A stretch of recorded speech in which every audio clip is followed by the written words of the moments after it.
Imagine a love so profound, so picture perfect, it felt like it was plucked from the pages of a fairy tale. That's what I believed I had. My name is Clara, and for 10 blissful years, I lived in a world painted with the vibrant hues of devotion, trust, and an unwavering belief in a shared future. Mark, my husband, was not just my partner, he was my anchor, my confidant, the very air I breathed.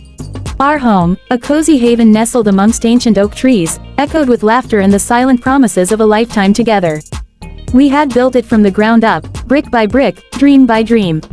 Every corner held a memory. The kitchen where we first experimented with disastrous yet hilarious culinary creations, the living room where we'd spend evenings lost in conversation, the garden where we'd planned to watch our children play. It was a sanctuary, a testament to our unbreakable bond. We met in college, two young souls drawn together by an undeniable spark.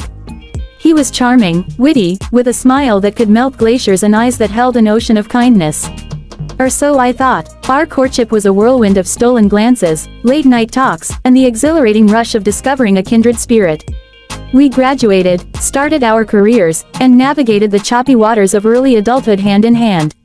Every challenge we faced as a united front. Every triumph, we celebrated with an almost childlike joy. Our friends often called us the golden couple, a testament to the seemingly effortless harmony we exuded. Even our families, initially skeptical, had come to adore Mark, captivated by his genuine warmth and his seemingly unwavering dedication to me. The proposal was everything I had ever dreamed of. A quiet evening, under a sky peppered with a million stars, he got down on one knee, his voice trembling with emotion as he asked me to be his wife. Tears streamed down my face, tears of pure, unadulterated happiness. I said yes, a resounding, joyful yes, sealing a promise I believed would last an eternity. Our wedding day was a dream come true, a celebration of two hearts intertwining, witnessed by everyone we loved. Looking into his eyes as we exchanged vows, I felt an absolute certainty, a profound peace that this was it, my forever. Life after marriage continued its beautiful rhythm. We supported each other through career promotions and setbacks, consoled each other through losses, and celebrated every small victory. Our bond seemed to deepen with each passing year, weaving an intricate tapestry of shared experiences and unspoken understandings. We had our routines, our inside jokes, our special traditions. Sunday morning breakfasts, evening walks, movie nights, simple moments that made up the rich mosaic of our life. I trusted him implicitly, unequivocally. There was no secret I wouldn't share, no vulnerability I wouldn't expose to him. He was my rock, my safe harbor in a sometimes turbulent world. But sometimes, the most beautiful pictures hide the ugliest truths. The cracks in our perfect facade began subtly, almost imperceptibly at first. Little whispers of doubt, fleeting moments of unease that I, in my naive devotion, dismissed as stress or my own overthinking. A late-night text he quickly hid, a vague answer to a question about his whereabouts, a sudden coldness in his touch. These were mere flickers in the periphery, easily explained away by a busy work schedule, a demanding boss, or simply the natural ebb and flow of any long-term relationship. I was so deeply invested in our love story, so utterly convinced of its unshakable foundation, that I unconsciously armored myself against anything that might threaten it. I wanted to believe, I needed to believe, and that desire, that desperate need, blinded me to the storm brewing. Just beneath the surface, it was a storm that would not just rock our boat, but utterly shatter it, leaving me adrift in a sea of broken promises and agonizing betrayal. The subtle shifts in Mark's behavior grew more pronounced, more frequent. The late nights at the office became a regular occurrence, often stretching into the early hours of the morning. His phone, once a shared device, became a closely guarded secret, always face down, always within arm's reach. He'd disappear into another room to take calls, his voice hushed, his eyes darting towards me with an unfamiliar wariness. When I gently questioned him, he'd become defensive, his charming smile replaced by a tight-lipped frown, accusing me of being insecure, of not trusting him. And I, in my desperate attempt to cling to the image of our perfect love, would apologize, blaming myself for my suspicions, for daring to question his loyalty. My once vibrant home, which used to be filled with warmth and laughter, began to feel cold, empty. His presence, though physically there, felt distant, removed. It was as if a pane of glass had been erected between us, thin and invisible, yet utterly impenetrable. I found myself walking on eggshells, trying to anticipate his moods, trying to avoid any topic that might trigger his defensiveness. The easy intimacy we once shared evaporated, replaced by an awkward silence, a chasm that widened with each passing day. The romantic gestures, the thoughtful surprises, the spontaneous declarations of love, they all ceased. Our anniversaries, once sacred, were met with hurried dinners and generic gifts. The sparkle in his eyes, the one that used to light up just for me, seemed to have dimmed, or worse, redirected. One evening, I found a receipt tucked away in his jacket pocket, a receipt for a lavish dinner at an exclusive restaurant, a place he always said was too fancy for us. The date on it was a Tuesday, a night he had claimed to be working late. A chill snaked its way down my spine, a cold premonition that something was terribly wrong. My heart began to pound a frantic rhythm against my ribs. I tried to rationalize it, to invent innocent explanations, a business dinner, a client meeting. But the gnawing doubt refused to be silenced. It was the first undeniable crack in my carefully constructed illusion. Then came the anonymous message. A simple, stark email, with no sender name, just a cryptic line, "Your husband isn't who you think he is. Look closer." Attached was a grainy photograph. My blood ran cold as I stared at the image. It was Mark, undeniably him, laughing, his arm draped around a woman I didn't recognize. Her head was thrown back in delight, her hand resting casually on his chest. They were too close, their body language too intimate to be just friends, or colleagues. The setting looked like a cozy cafe, one I had often suggested we try, but he had always dismissed. My hands trembled, the phone almost slipping from my grasp. The whispers had suddenly become roars, deafening and brutal. The world tilted on its axis. The air left my lungs. My beautiful fairy tale had not just ended, it had been brutally torn apart, its delicate pages scattered by a merciless storm. The pain was physical, a sharp, searing agony that started in my chest and spread like wildfire through every fiber of my being. It wasn't just sadness, it was a profound sense of betrayal, a feeling of being utterly, completely foolish. 10 years of my life, my love, my trust, poured into a man who had apparently been living a double life. The woman in the photo, who was she? How long had this been going on? The questions flooded my mind, each one a fresh wave of torment. My perfect picture was shattered, not by an accident, but by a deliberate act of deception, and the pieces, sharp and jagged, threatened to tear me apart. The initial shock and despair began to give way to a chilling clarity. The raw, guttural pain was still there, a constant ache in my chest, but it was now tempered by a steely resolve. I knew I couldn't just lash out, couldn't allow my emotions to control my actions.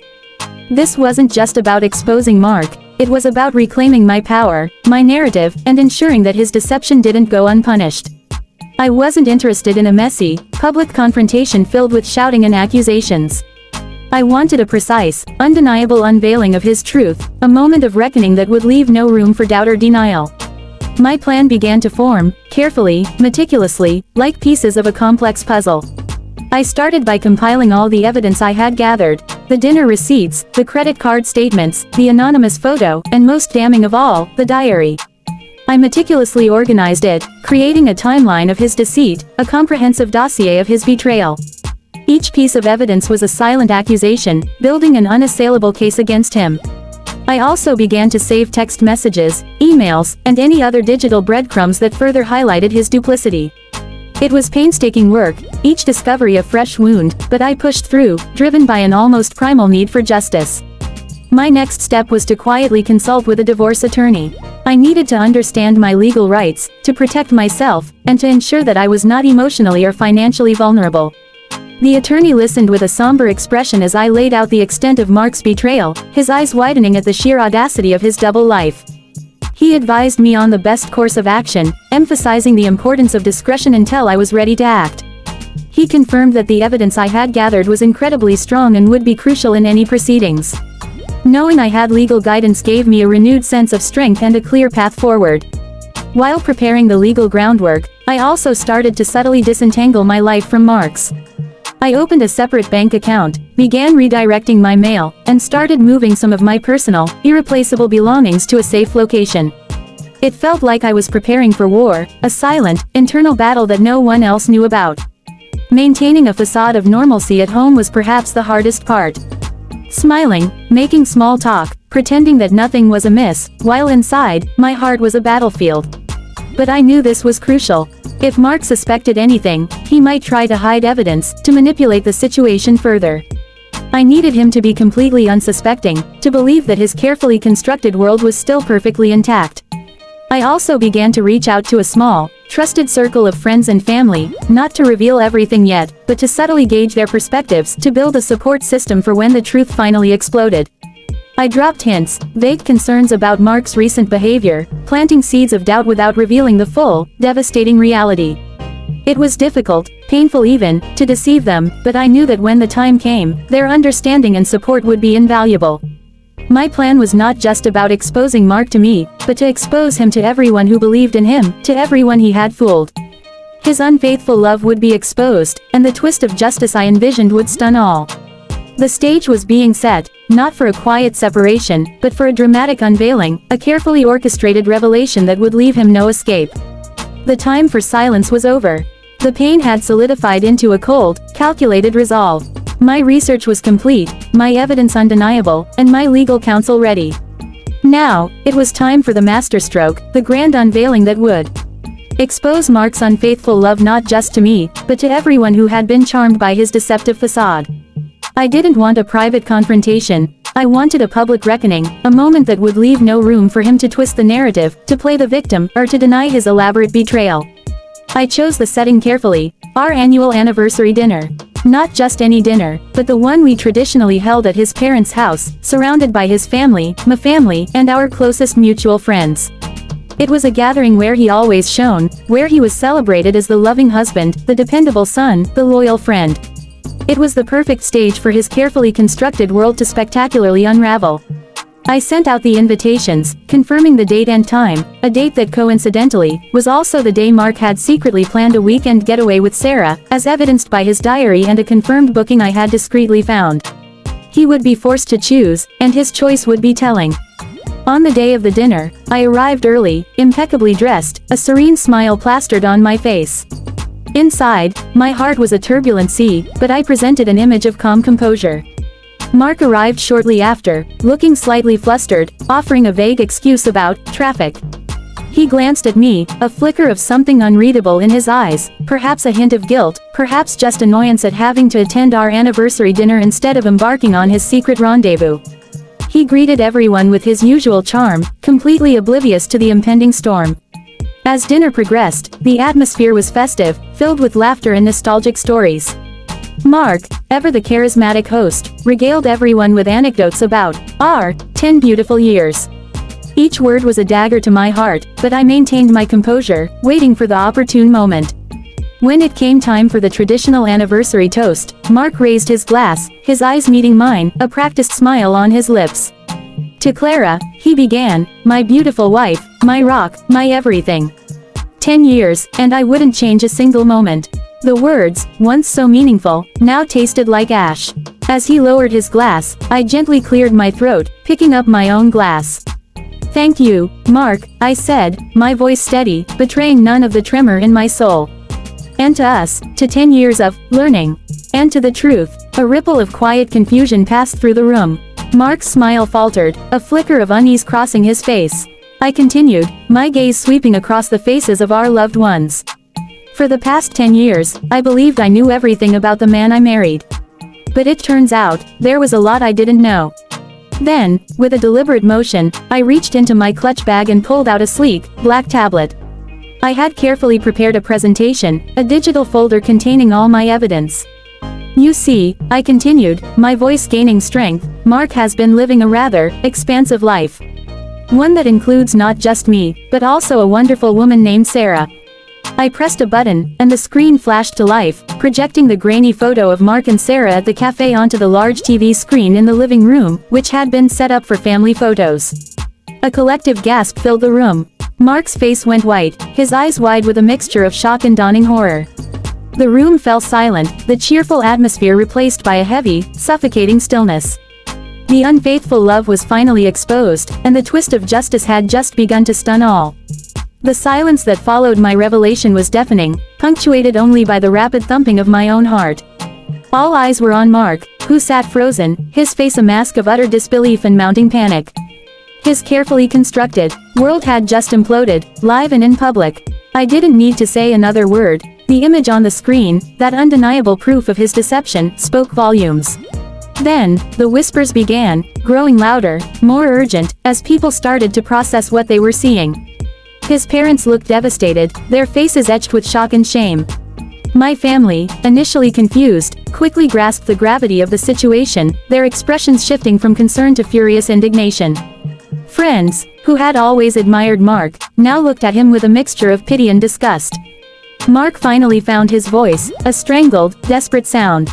"Clara, what is this? This is a misunderstanding. I can explain," he stammered, trying to rise from his seat, his gaze flicking wildly around the room, searching for an escape, a way to regain control. But there was no escaping the truth I had so meticulously unveiled. I held up a hand, silencing him. "There's nothing to explain, Mark. The evidence speaks for itself." I then began to scroll through the slides on my tablet, projecting the credit card statements with the lavish restaurant bills, the flower deliveries to Sarah's address, the bookings for their secret getaways. Each new piece of evidence was a fresh blow, further cementing the truth of his double life. The gasps grew louder, the murmurs more intense. His mother started to weep softly, burying her face in her husband's shoulder. Finally, I displayed excerpts from his diary, the damning declarations of love to Sarah, the plans for a future that excluded me entirely. "For 2 years, Mark," I said, my voice cutting through the tension, "you lived a lie. You betrayed my trust, our vows, and everything we built together. While you celebrated our anniversaries with me, you were planning secret getaways with another woman. While you told me you loved me, you were writing love letters to her." The weight of the accusations, backed by irrefutable evidence, was too much for him. He slumped back into his chair, defeated, his face ashen. He tried to speak again, but no words came out. His charming facade had crumbled, revealing the broken, pathetic man beneath. The mask was off, forever. The aftermath was swift and brutal. His parents, initially stunned, were furious, demanding answers. Our mutual friends, once so close, distanced themselves, their belief in him utterly destroyed. My family rallied around me, their love and support a comforting balm to my wounded soul. Later that evening, after everyone had left, Mark tried to approach me, his eyes pleading, full of a desperate remorse. "Clara, please, I messed up, I know, but we can fix this. Please, don't do this." His voice was a broken whisper, but his words held no power over me anymore. The man I had loved was gone, replaced by a ghost of deception. I looked at him, not with anger, but with a profound sense of detachment. "There's nothing to fix, Mark. You didn't mess up, you deliberately chose to betray me, repeatedly, for 2 years. Our marriage, our love, our future, you destroyed it all with your own actions. This isn't just about me, Mark. It's about truth, and the truth has finally stunned all." I left him there, alone in the wreckage of his lies, walking away with a sense of quiet triumph, a fragile but undeniable feeling of justice finally served. The first step towards my new, untainted life had just been taken. The days and weeks that followed the public unveiling were a whirlwind of emotions and practicalities. The initial shock gave way to a wave of exhaustion, but beneath it, a quiet strength began to emerge. The sense of justice, though satisfying, didn't erase the pain, but it certainly softened its edges. The world, which had felt so upside down, slowly began to right itself. The divorce proceedings, thanks to my meticulously gathered evidence and the excellent legal counsel, were relatively swift and decisive. Mark, stripped of his ability to deny or manipulate, had little ground to stand on. He was forced to confront the consequences of his actions, not just emotionally, but financially. The settlement ensured I was not left vulnerable, a testament to the power of preparation and truth. The legal system, in this instance, truly delivered a twist of justice that stunned him and many others. Rebuilding my life wasn't easy. There were days when the grief would resurface, a heavy blanket of sorrow that threatened to smother me. The memories of our shared past, once cherished, were now tainted with the bitter taste of betrayal. But I refused to let it consume me. I found solace in the unwavering support of my family and true friends. They were my anchors, reminding me of my worth, helping me piece together the fragments of my shattered heart. Late-night talks, comforting hugs, shared laughter, these were the real treasures, the true expressions of love and loyalty. I also rediscovered parts of myself I had neglected during my marriage. I picked up old hobbies, started new ones, and began to explore interests that had been dormant for years. I started painting again, losing myself in vibrant colors and bold strokes, a creative outlet that became a powerful form of therapy. I joined a hiking club, finding peace and strength in nature, amidst towering trees and winding trails. Each step forward, no matter how small, felt like a victory, a reaffirmation of my own identity, separate from Mark's. My career, which had always been important to me, became a focal point. I poured my energy into new projects, embraced challenges, and found a renewed sense of purpose in my professional life. The experience, though traumatic, had sharpened my focus, given me a deeper understanding of resilience, and taught me invaluable lessons about human nature. I also had a poignant conversation with Sarah, the other woman. It happened by chance, a few months after the divorce was finalized. We met in a neutral setting, a quiet coffee shop. There was no anger, no accusations, just a shared sense of being manipulated by the same man. She revealed her own pain, her own heartbreak, realizing that Mark had spun the same web of lies for her, promising her a future he was already living with me.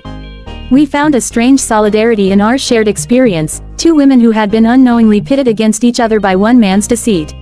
It was a powerful moment of unexpected connection, a testament to the fact that healing can come from unexpected places. It wasn't about blaming her, it was about understanding the full scope of his deception. Looking back, the public unveiling, while dramatic, was necessary for my healing. It allowed me to reclaim my narrative, to stand in my truth, and to prevent Mark from ever twisting the story in his favor. It showed everyone who he truly was, not just to me, but to the world. And in that raw, honest exposure, I found the strength to redefine my life, not as a victim of betrayal, but as a survivor, stronger and wiser than before. The twist of justice had not only stunned Mark, but it had also set me free, allowing me to step into a future that was truly mine. Even as years turned into a new decade, the echoes of that fateful anniversary dinner continued to reverberate. Mark's life, once seemingly charmed, never quite recovered its former luster. The betrayal, so publicly exposed, left an indelible mark on his reputation and relationships. The trust he had so carelessly discarded proved to be irreplaceable. His subsequent attempts at reconciliation, both with me and with his fractured family, were met with polite but firm boundaries. The bridge of trust, once destroyed, could not be easily rebuilt. He was left to contend with the long shadow of his own truth, a constant reminder of the choices he had made and the lives he had impacted. I often reflect on the nature of revenge and justice. Was my public unveiling an act of revenge? Perhaps, in part, there was certainly a cathartic satisfaction in exposing his deceit.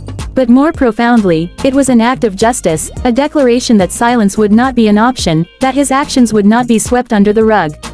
It was a statement that my worth, my feelings, and our shared history deserved to be acknowledged, even if it meant tearing down a comfortable illusion.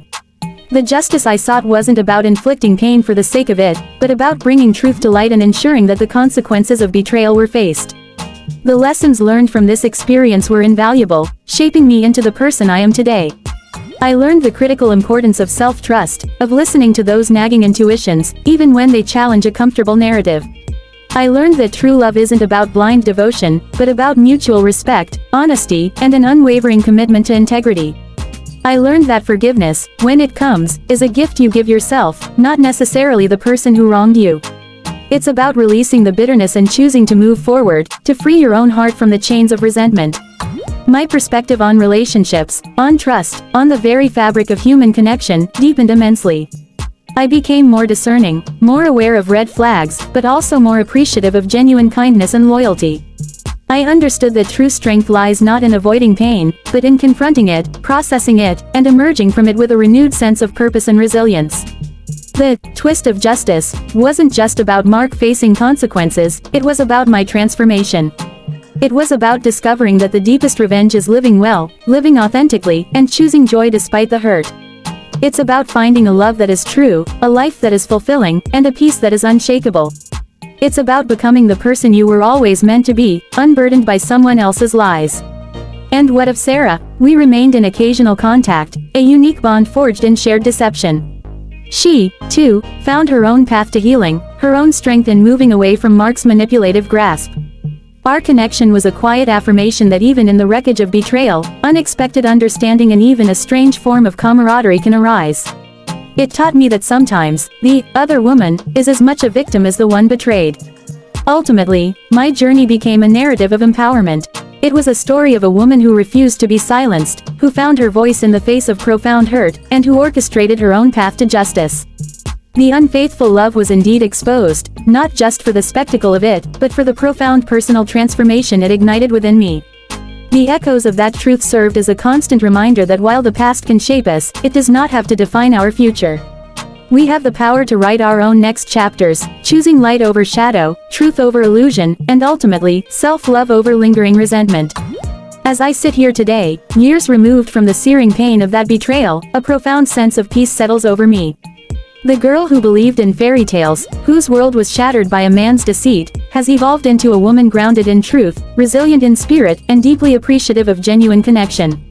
The story of unfaithful love exposed, a twist of justice stunned all, isn't just my story, it's a testament to the human capacity for endurance, for finding strength in the face of adversity, and for ultimately choosing hope over despair.